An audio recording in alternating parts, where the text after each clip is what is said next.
Assalamu alaikum students. Today we are starting section 20.9 fertilizers and essential qualities of a good fertilizers. Fertilizers क्या होती हैं और एक अच्छी फर्टिलाइजर्स यानी एक अच्छी खाद की क्वालिटीज क्या होती हैं। डियर स्टूडेंट, सबसे पहले हम ये समझते हैं कि फर्टिलाइजर्स यानी खादें होती क्या हैं। डियर स्टूडेंट, सबसे पहले हम ये समझते हैं कि फर्टिलाइजर्स क्या होती हैं। जब पहले से उगाई गई फसलें मिट्टी से जरूरी न्यूट्रिएंट्स को एब्जॉर्ब कर लेती हैं तो सॉइल में न्यूट्रिएंट्स की कमी हो जाती है। फर्टिलाइजर्स वो केमिकल सब्सटेंसेस हैं जो सॉइल में नाइट्रोजन, फास्फोरस और पोटेशियम की कमी को पूरा करने के लिए ऐड किए जाते हैं। ये सॉइल की नेचुरल फर्टिलिटी को इंक्रीज करते हैं। स्टूडेंट्स, जब हम एक ही जगह एक ही फील्ड में एक से ज़्यादा क्रॉप्स को हार्वेस्ट करते हैं, एक से ज़्यादा फसलें काश्त करते हैं, तो पहले से उगाई गई फसलें ज़मीन में मौजूद एसेंशियल न्यूट्रिएंट्स को एब्जॉर्ब कर लेती हैं। ठीक है, वो एसेंशियल न्यूट्रिएंट्स कौन कौन से होते हैं? Nitrogen, phosphorus and potassium. ठीक है जी। तो फिर क्या होता है, नेक्स्ट जो फसल हम हार्वेस्ट करते हैं तो उसके लिए सॉइल में मौजूद इंग्रेडिएंट्स, सॉइल में मौजूद एसेंशियल एलिमेंट्स की कमी हो जाती है। तो उस कमी को पूरा करने के लिए हम फर्टिलाइजर्स इस्तेमाल करते हैं। ठीक है, देखिए ज़रा यहाँ बुक पे, fertilizers are the substances added to soil to make up the deficiency of essential elements like nitrogen, phosphorus and potassium. NPK इनके लिए एब्रिविएशन यूज होती है, required for the proper growth of plant. ठीक है, आपको ये abbreviation भी आ सकती है पेपर में, एनपीपी स्टैंड फॉर, तो आप क्या कहेंगे? NPP, NPK stand for nitrogen, phosphorus and potassium. ठीक है बच्चों, उसके बाद फर्टिलाइजर का फंक्शन क्या है?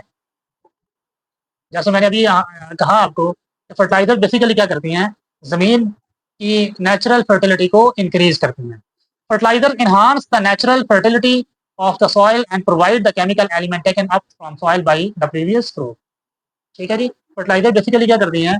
प्रीवियस क्रॉप की वजह से जमीन में मौजूद जो इंग्रेडिएंट कम हो जाते हैं, उन इंग्रेडिएंट्स की कमी को पूरा करके सॉइल की फर्टिलिटी को इंक्रीज करती हैं। फर्टिलाइजर के लिए रिक्वायरमेंट क्या होनी चाहिए? क्या हर केमिकल कंपाउंड को हम एज अ फर्टिलाइजर इस्तेमाल कर सकते हैं? बिल्कुल नहीं। एक अच्छे फर्टिलाइजर में 7 जरूरी क्वालिटीज होनी चाहिए।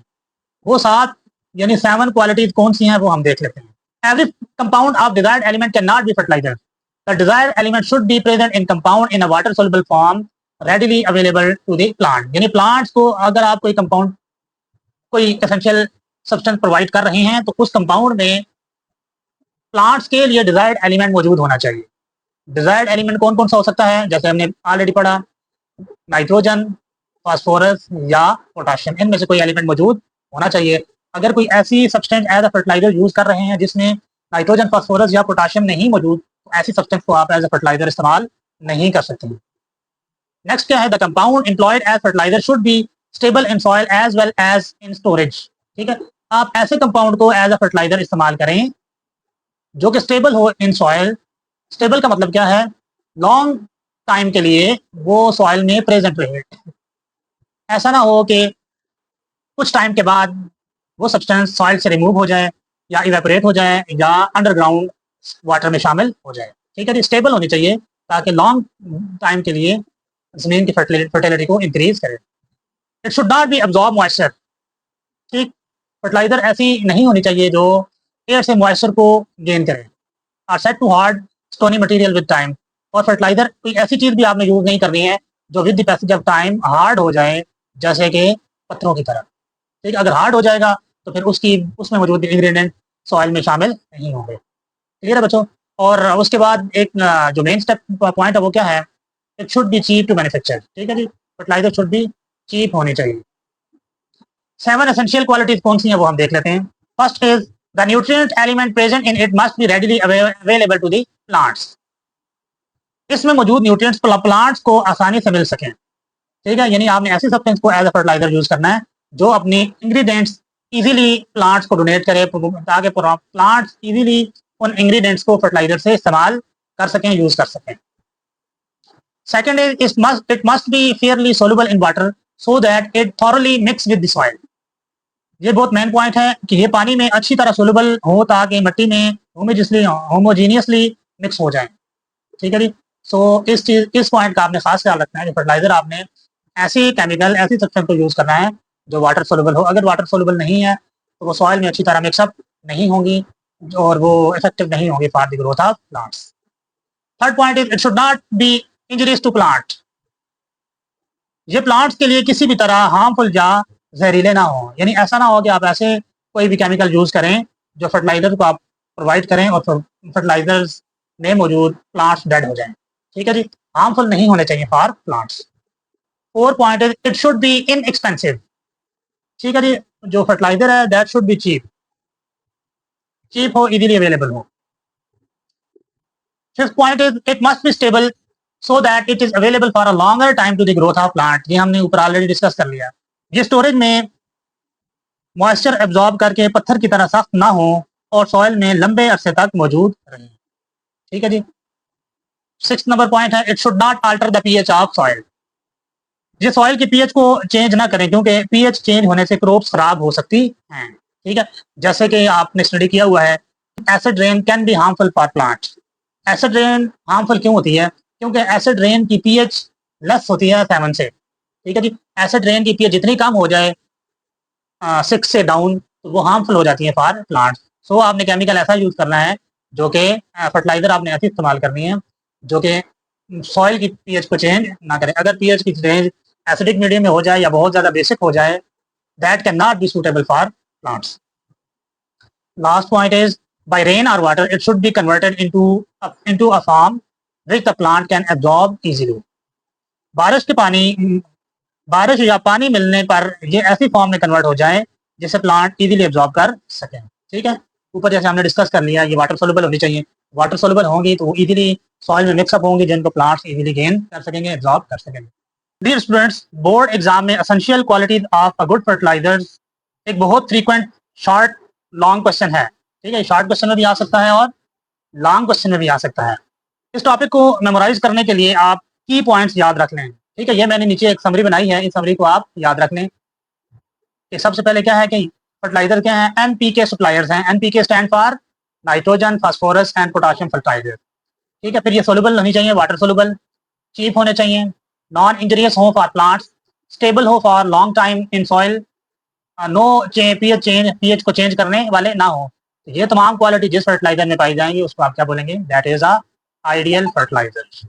Now next topic is classification of fertilizers. Fertilizer की क्लासिफिकेशन को हम डिस्कस कर लेते हैं। Fertilizers are classified according to the nature of element, like अभी हमने ऑलरेडी डिस्कस किए हैं।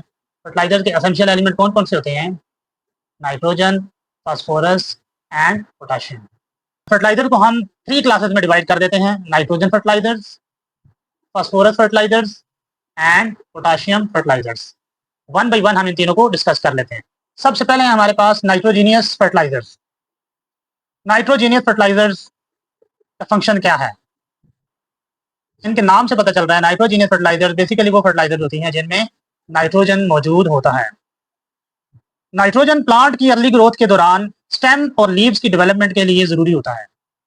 ठीक है जी, तो इन फर्टिलाइजर का बेसिक मकसद क्या है कि हम प्लांट्स की अर्ली ग्रोथ में ये हेल्पफुल हैं और ये स्टेम और लीव्स की डेवलपमेंट के लिए जरूरी हैं।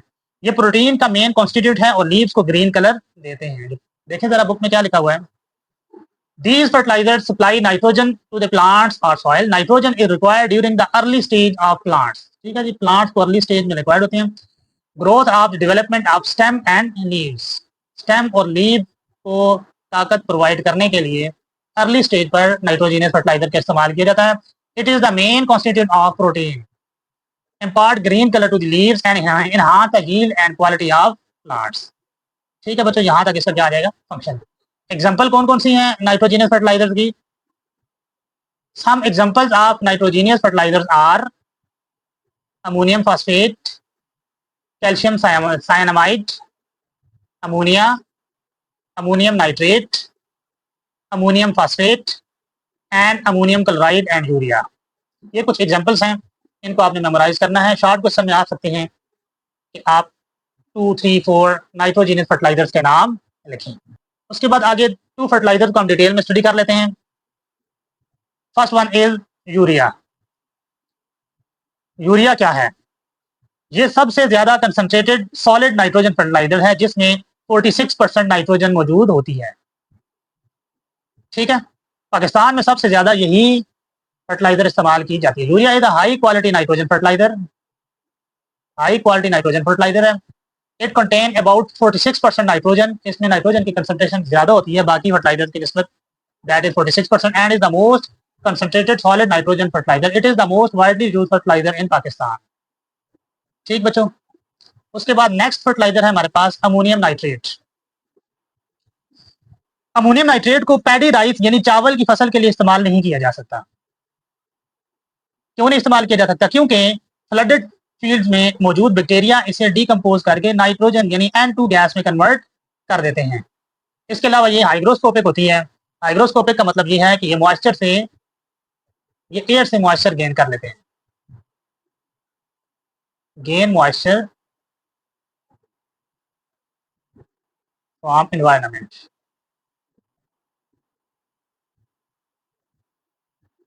ठीक है जी, देखें जरा बुक में क्या है। Ammonium nitrate is a useful fertilizer for many crop except paddy rice. ठीक है जी, चावल की फसल के लिए हेल्पफुल नहीं है। क्यों हेल्प नहीं? क्योंकि because the microbial bacteria in flooded field decompose into nitrogen gas.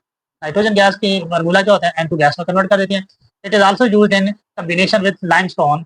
Limestone क्या होता है? CaCO3। लाइमस्टोन के साथ कम्बिनेशन में आप इसको इस्तेमाल कर सकते हैं।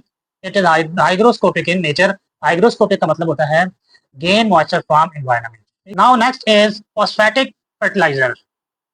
फॉस्फेटिक फर्टिलाइजर इसके नाम से पता चल रहा है ये वो फर्टिलाइजर हैं जिनमें फास्फोरस मौजूद है। ठीक है जी, तो फॉस्फेटिक फर्टिलाइजर्स का फंक्शन क्या है सबसे पहले ये देख लेते हैं हम।